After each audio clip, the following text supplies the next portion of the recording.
दीवाना चढ़त है जे निगाहे वो कई दी थे ठेकाना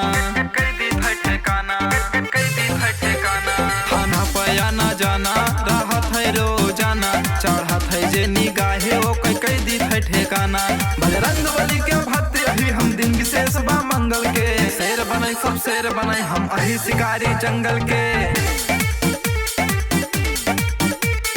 शेर बने सब शेर बने हम अही शिकारी जंगल के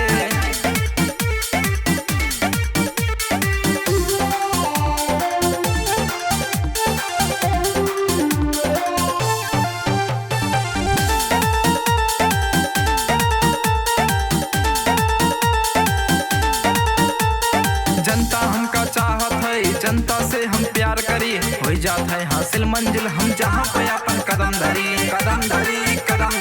जहाँ पे अपन कदम धरी जनता हमका चाहत है जनता से हम प्यार करी हो जात है हासिल मंजिल हम जहाँ पे अपन कदम धरी चाल चले जे हमारे साथे रहे न कौनो एंगल के शेर बने सब शेर बने हम अही शिकारी जंगल के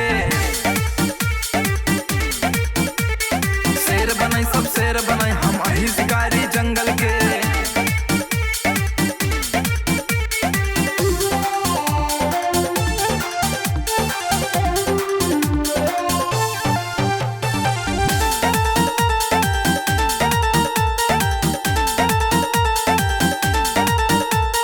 दुश्मन देख के जरत है अब हम आगे बढ़त यही जहाँ सोचना पहुँचे उनके वही काम हम करत ही